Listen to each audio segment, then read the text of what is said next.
We're on the home stretch, so almost over.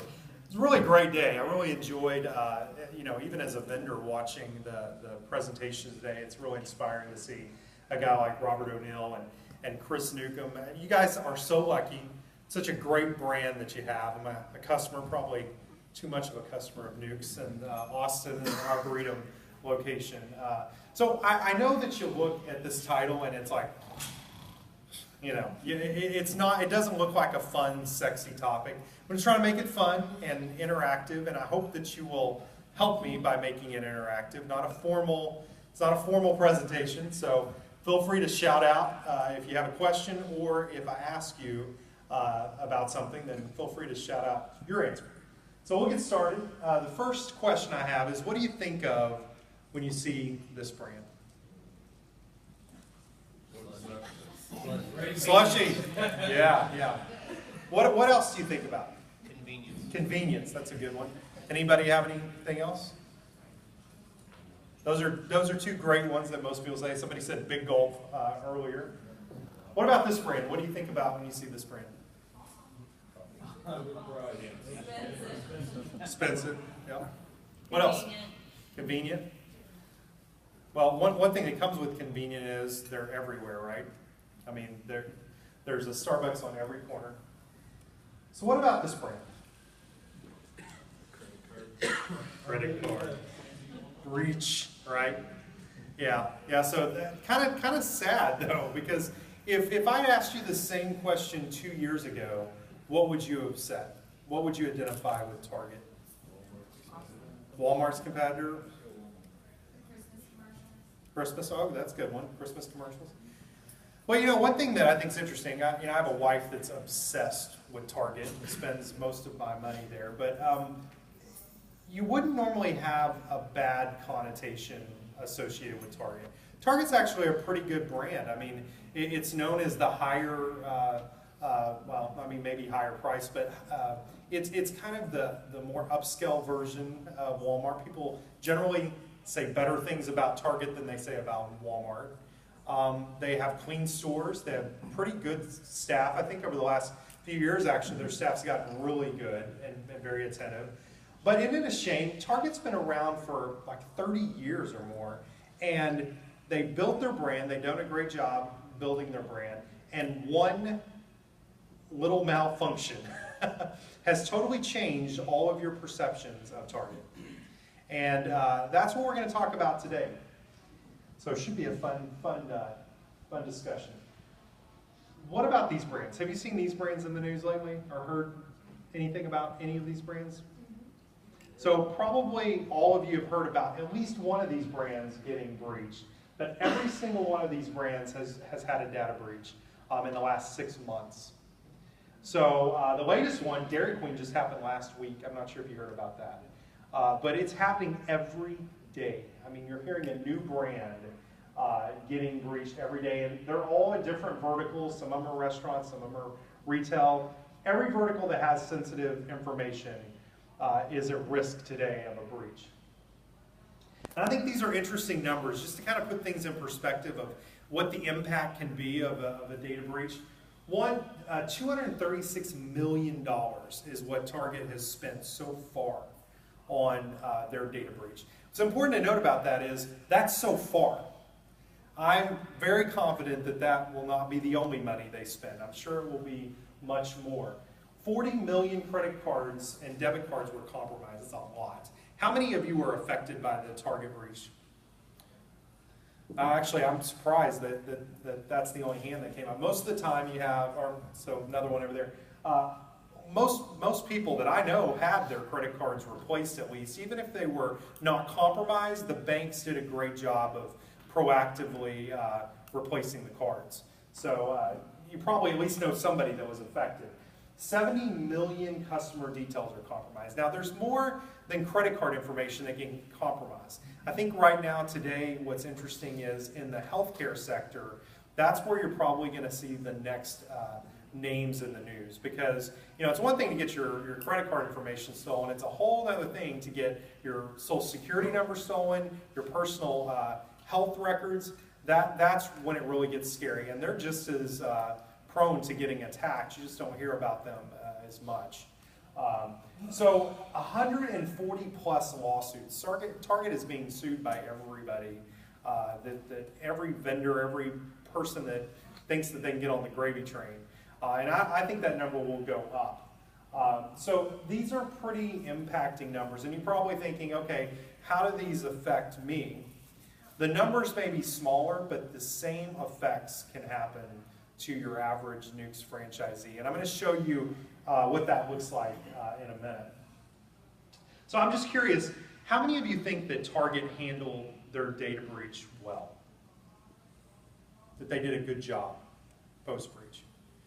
Yeah, it's funny because I did the same speech about a year ago in front of 2,500 pharmacies, and half the room raised their hand that they thought that they actually handled it pretty well.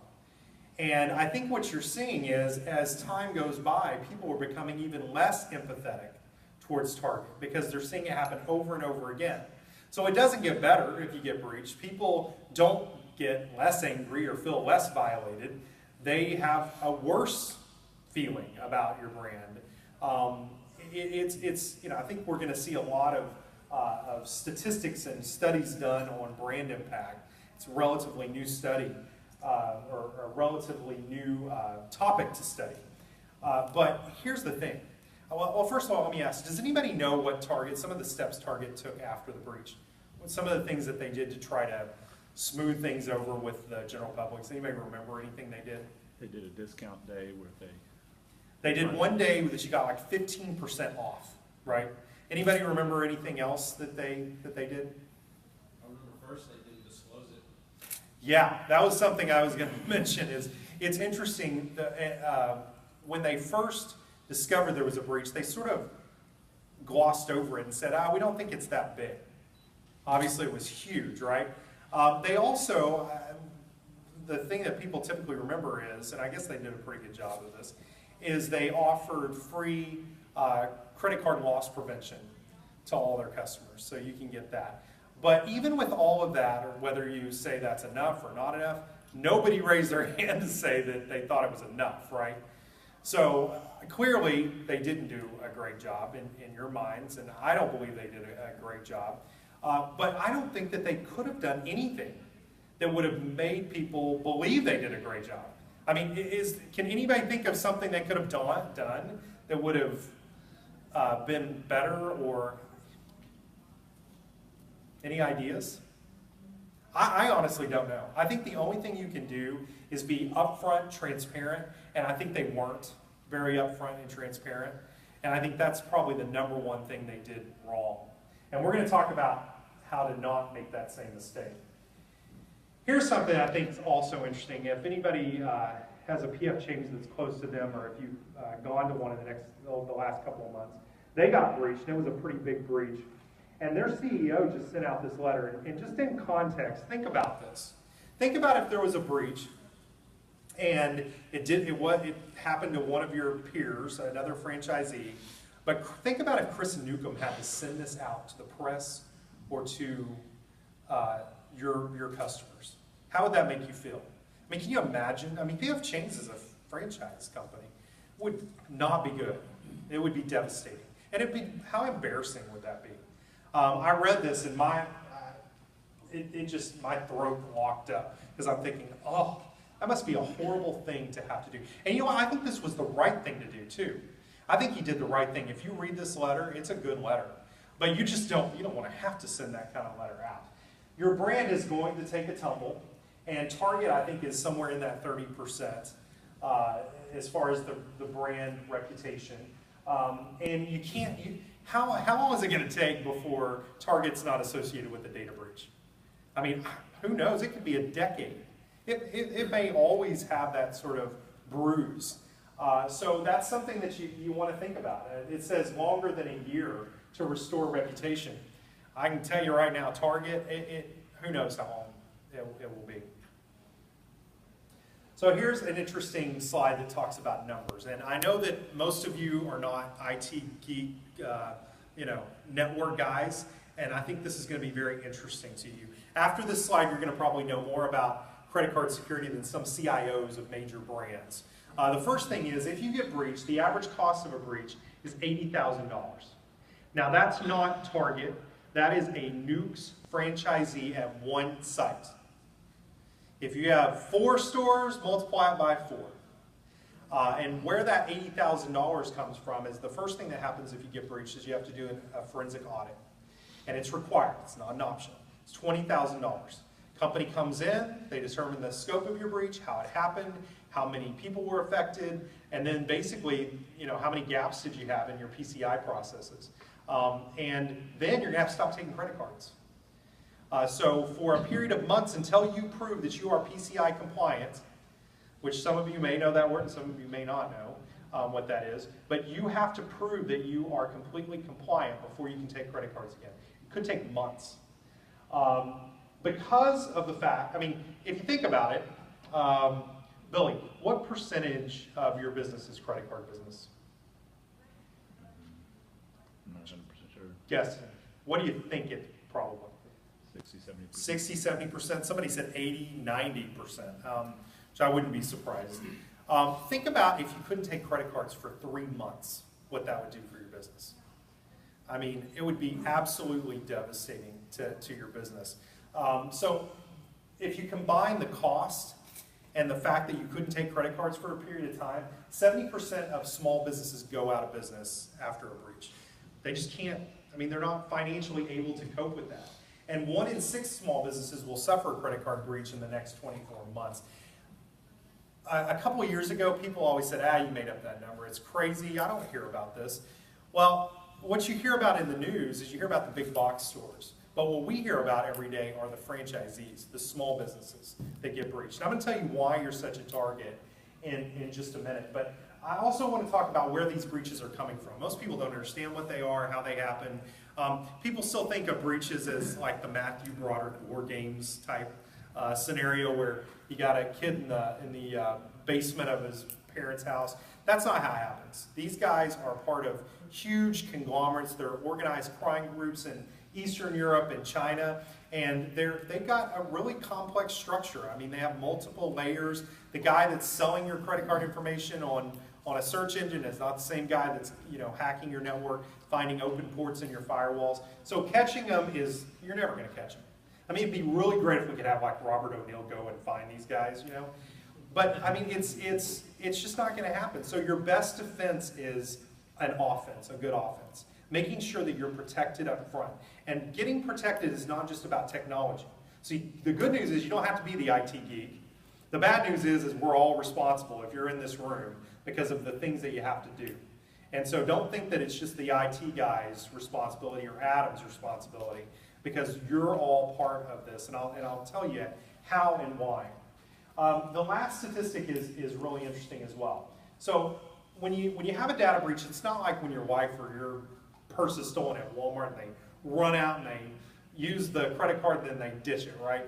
It's a really long process. So they find open ports. Like if you have a DVR system, they'll hack in your DVR system, get in your point of sale system, create malware and have it propagate. And then it's an average of 210 days before you detect it. So by the time somebody walks into your store and says, hey, I think my card information was stolen, it's done. It's over. You can't rewind that situation. You have to just deal with it reactively. So these are the things that hopefully, even if you don't own the nukes that you're at, makes you think, we got to look at this. We got to be more proactive about it. The bottom line in this part of the presentation is you do not want to be the reason that Newk's is in the headlines for something negative. That's not how you want Newk's to be perceived. You don't want to be in that target situation. And I'll tell you, I am an addict of Newk's. I love Newk's, whether you are a customer or not of mine, I love it. The 2 stores that I frequent are the Austin Arboretum store, which is within walking distance of my office, and the Waco, Texas store, which is where we meet my mother and trade off grandkids. Okay, so I spend my money there. I believe in the product, and the last thing I want, whether you use our company or use another company, protect yourselves. do it. And that's the moral of the story for the presentation. But I'm also going to talk a little bit about PCI. How many people have heard about PCI? Do you know, you heard the term at all? Nick, at least, I know you know the term. God, you're a customer. This is kind of an area that I think people are less familiar with. There's this acronym stands for Payment Card Industry, and it's really a conglomerate. It's a council that was formed in 2004, and it's real basic. The credit card companies decided to band together and push all the liability for a data breach down to the merchant. So now each of your companies are responsible for a data breach that happens. Not Newk's corporate, they're responsible for their own stores. You're responsible for any costs that are incurred based on a breach that happens to you. And it's not a law like HIPAA, but let's face it, all the credit card companies got together. So if you want to process credit cards, you have to follow it. And when you sign your merchant agreement to take credit cards, you're actually signing that you will agree to be PCI compliant. Most people don't realize that, but it's true. There's a lot of inaccurate information, a lot of myths. People don't understand PCI, and it's not an easy process. And it's not just an IT process. So we'll talk a little bit more about that. The biggest myth is that your point of sale vendor gets you compliant. So had Reagan in from NCR at the first presentation, so said the exact same thing with him sitting in here, and he understands it. They have a different set of PCI requirements. It is great that NCR is PCI compliant, and they are. So that's step number one. But because they're compliant doesn't make your business entity compliant. You have to be compliant. There are other requirements outside of the point of sale system that you're required to do, like training and policies and scanning. NCR doesn't do that for you. So you need to, don't go down the path of thinking that you're protected because of your point of sale system. These are 3 questions that I've asked people in bathrooms at conventions. I've asked franchisees, I've asked CIOs, because people will ask me about data security. And I'm going to ask you the same questions because you should know these. If you answer no to one of these, then you're not PCI compliant. I don't care what kind of firewall you have. I don't care about your IT guy. These are things you need to be aware of. So the first one is, do you train all your cashiers, all the people that handle credit cards within your organization? Do you train them with a PCI compliance security awareness program upon hire and annually? And I know you're thinking high turnover, it's hard to do it. You certainly don't have the turnover Taco Bell has, right? And they do it. They have 90% turnover. But that is a PCI requirement. It has nothing to do with firewalls. The second question is, have all your employees read and acknowledged or signed a security policy upon hire and annually? So probably most of you are thinking, yeah, when we hire people, we have a form that talks about security and they sign it and they're good. Well, that's a good start, but it has to be updated. And it has to include all the PCI requirements, and it has to be updated on an annual basis because things change, processes change. So that has to be done annually. And they are going to audit. If you get breached, they will audit this. They'll look at all of these things. The third is, can you demonstrate that you have a remote access system that you access from home or somewhere else that includes 2-factor authentication? The good news for you guys is Adam has put that in place for you. So just if you have any other businesses that you own and you access your business remotely, if you're using free log me in or go to my PC, that's not PCI compliant. You don't want to use that. You want an enterprise version that has 2 forms of authentication. So say you enter your password and then it texts you and you have to enter a unique code to get in. So again, if you answered no to one of these, then you're not compliant. And don't feel bad, because I've had some pretty big companies, brands, say no to these. I've had to say, hey, you realize you're not where you need to be. And it's a real eye-opener for them, because they think of compliance and security in terms of firewalls and endpoint security, not processes. And people hate doing this stuff, this process stuff. So anyway, good things to remember. So why are you at risk? Why would somebody go after a Newk's, right? Well, because you're a perfect target. People have outdated firewalls. They think they can go buy a firewall from Best Buy. The truth is you need an enterprise class firewall. You guys have a lot of technology in your stores. It's something that, I mean, go think about the average Burger King. You know, they have digital menu boards, drive-through timers, DVRs, all those technology points that come in through your broadband connection. They're points of weakness and a way for a hacker to get in. So not understanding your security configurations, having a flat network that guest Wi-Fi can get into your point-of-sale system, all those things are very common in the restaurant industry. And then just negligence. I mean, it's a strong word, but not knowing what you don't know. I mean, you're not security experts, right? You're focused on food quality and a great customer experience. It's just not an area of expertise. So that's why they love to target restaurants. So we talked about this a little bit. If you do get breached, you have to immediately stop taking credit cards. You have to do a forensic audit. And then you have to remediate. So all those gaps that you have with PCI, before you can take credit cards again, the bank will ask you to prove that you are 100% PCI compliant. So would you rather do it proactively, or would you rather do it under the gun when you're being charged the amount of money that they're going to charge you, and not taking credit cards, not having an income stream? So very important to think of this proactively. And then kind of beyond PCI, beyond data security, I wanted to talk about having a crisis management plan. How many of you actually have a crisis management plan in place today at your franchise? Come on, Nick. I'll call you. So I really want you to think about this. And it's not something that, I know it's not something that's fun to think about, but you have to. Because there are a lot of different kinds of crises. And crisis can be something small, like, I don't know, I mean, I've been in the franchise world. I owned a little gym at one point, because you can tell I got a gymnast physique, so I was always, no, I'm just kidding. But I did, and so if you've been to a little gym, it's kids gymnastics, balance beams, a lot of equipment. And there was definitely a crisis management plan we had in place, because if a kid broke their leg or their arm, you need to be able to deal with it without getting sued, right?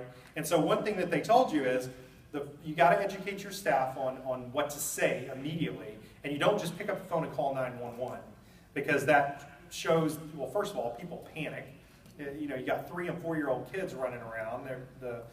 If you have all these sirens, it panics them, and you don't want to admit that you did something if you didn't. So you need to understand messaging. You need to understand what you want your employees to say in a crisis. What if somebody fell down, broke their leg in the middle of your Newks?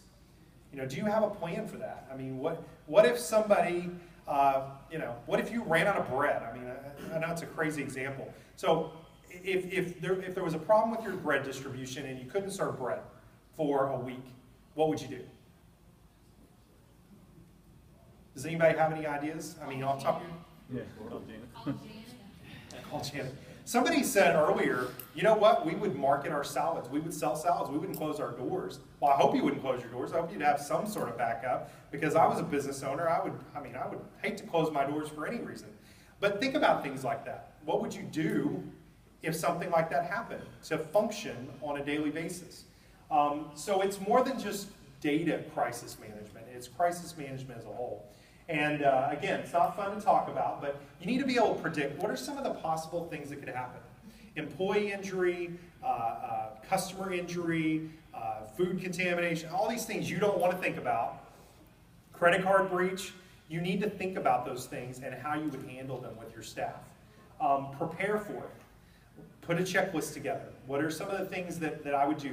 What's the short list of contacts that I would have for each kind of crisis? Your short list for a bread issue is a different short list than your technology vendors or some kind of technology crisis or data breach. Would your staff, if you were out and there was a crisis, would your staff be able to find that short list? I mean, hey, maybe you're in the Bahamas for a week, hopefully, at some point. Would they be able to function in a crisis? And you got to think about that. Education. Education is something you have to do with every employee, and you have to continue to do it because your business evolves. Things evolve. 20 years ago, if any of you were in the restaurant industry 20 years ago, or even 10 years ago, we wouldn't be talking about credit card security then. That wouldn't be a crisis that you would be worried about. But today it is. It's a huge crisis. So you got to evolve, you got to change. And then here's the fun part. You got to validate it. So I would encourage you to put together a crisis management checklist or something, you know, even if it's a very loose process, and then validate it. You know, go through a fake crisis, you know, and see how it plays out. We actually did that as an exercise at ANX. I mean, different scenario, but we tested it out. What if we ran out of a product or we had a major catastrophe? We ran through and had the whole company, from ordering to ops to customer support, sort of went through the process to validate it. So I know it's not fun, it's not the sexiest topic at your next staff meeting, but I would encourage you to do it. And the beautiful thing about validating something like that is that even if it's just like somebody breaks a leg at your store, it may be totally unrelated to a data breach, at least you've done the exercise. It doesn't have to be an exact, you know, match. This is really interesting. When you look at types of crises, the financial impact and customer reaction, when you compare a fire, natural disaster to a data breach, it's amazing to look at the similarities and the differences. Similarity is that you're going to be out of a pretty significant amount of revenue for a period of time. There's going to be a financial loss. And people will be empathetic, and they will likely rally around you in the community. In fact, there was just a Newk that actually burned not too long ago, so it's happened. But they'll come back, and they'll probably actually rally around you. Your first couple of days reopening, I'm sure you'd have an uptick in business. If you have a data breach, you're going to have the same financial impact, but people are going to be angry, they're going to be violated, they're going to feel like you're responsible personally. And the scary thing is 31% of customers will likely not come back. They're going to hold you responsible for that. And not all breaches happen because, you know what, it might not even be your fault. Somebody can lay a credit card on a counter and somebody in line could take a picture of it with their iPhone and you're still responsible. It's within your brick and mortar. That's a breach, and it's a non-network breach. A skimmer is a non-network breach. It doesn't always have to be something that involves a hacker within your network. So this is, I think, very interesting and unfortunate, but true. So you got to be prepared. You got to think like a big company. Think about how you would invest in making sure that you're prepared for anything that might happen. You got to make sure your response is spot on. Do you have a response? Do you want to have a response? Should it be a reactive response? If you find out something that may, you know, we've had people or companies before that have lost or had a laptop stolen with credit card information on it. Maybe wasn't breached yet, but should they call all their customers? What should you do?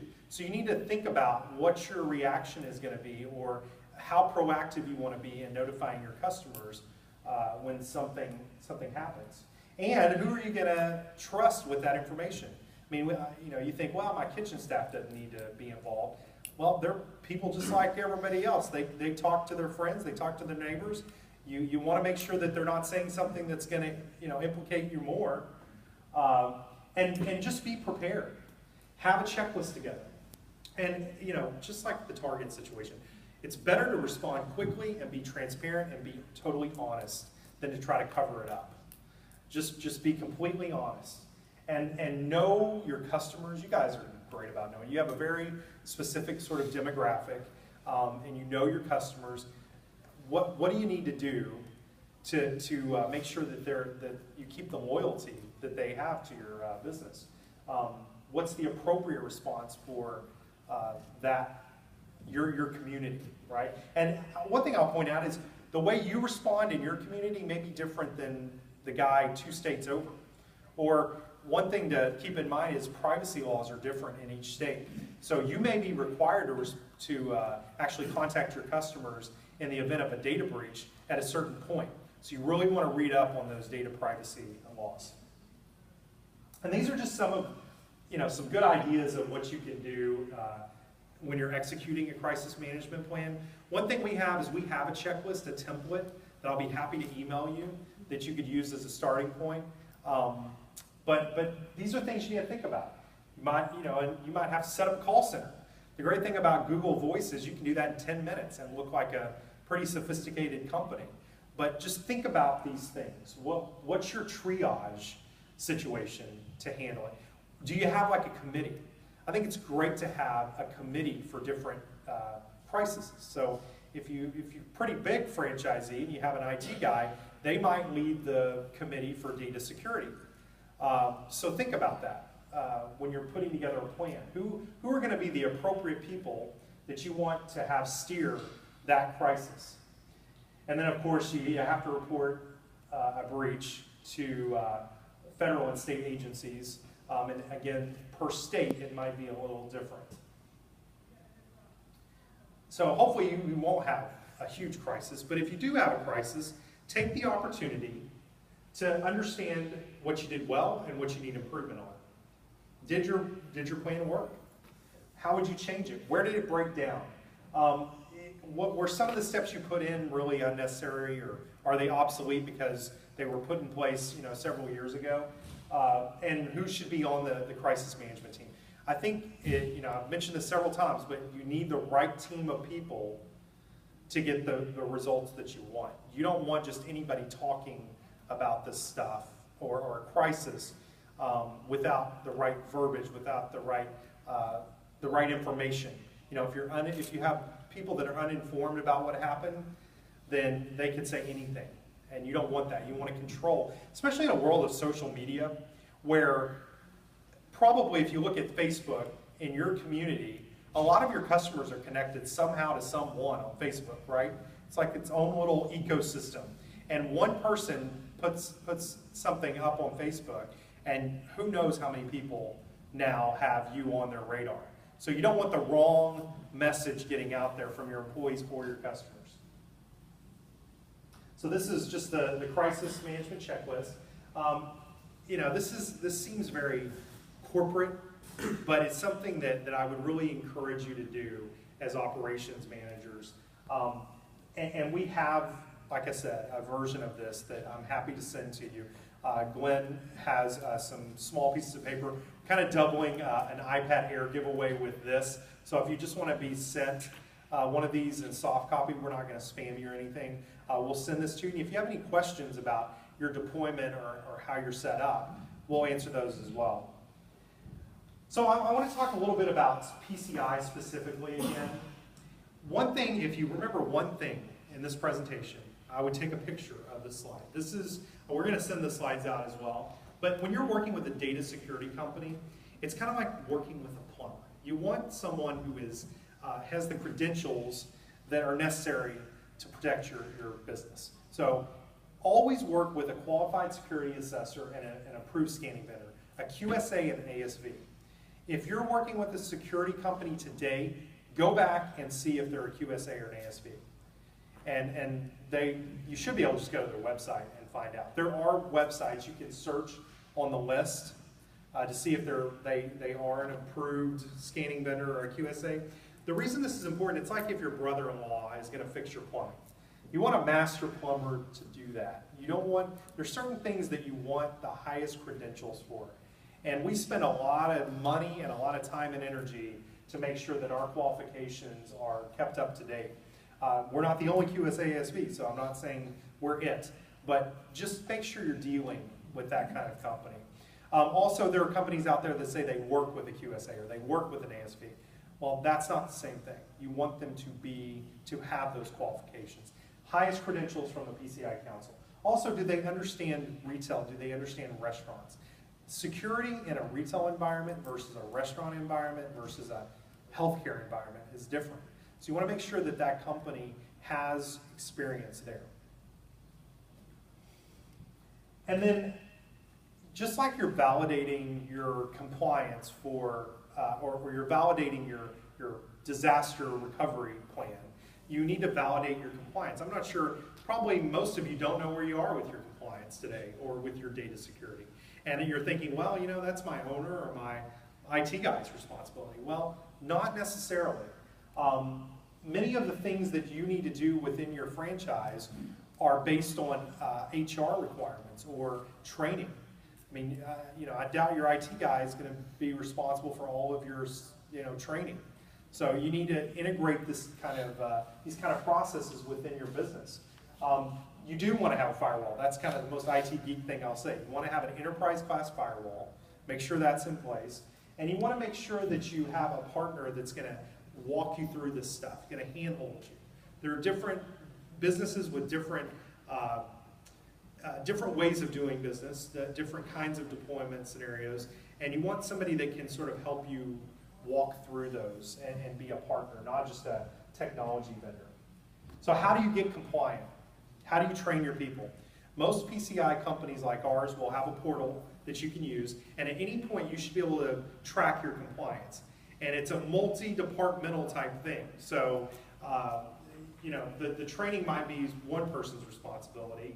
Scans is probably going to be a more technical person. But these are some of the things that you should have at your disposal that you may not even know that you need to have on your radar. So having some sort of tool that tracks your store's compliance is important along with the firewall. So again, going back to the crisis management, predict, prepare, educate, and validate. And I know, again, that doesn't sound fun, but I highly recommend it. You don't want to be in the news and have that negative target connotation, especially in a growing brand like Newk's. And when you're looking at growing brands, the big thing is, you want to have new franchisees join the group, and if you have a brand that's been breached versus a brand that hasn't been breached, that can be a deciding factor. So it affects all of you, whether the breach happens within your stores or not. So we do have a limited number of these books. I don't know if we even actually have any more, but if you want to give your email address, again, not to spam you, but we can give you some of that information. If you just want to have a discussion about PCI or data security, if you have any questions, certainly come ask. One topic that I know we've been talking a lot about is catering, because there's a lot of credit card information that's written down in the catering side of business. The good news is what Adam is going to talk about puts a lot of those safeguards in place, but I'll give you a couple of tips in the meantime until you get things rolled out.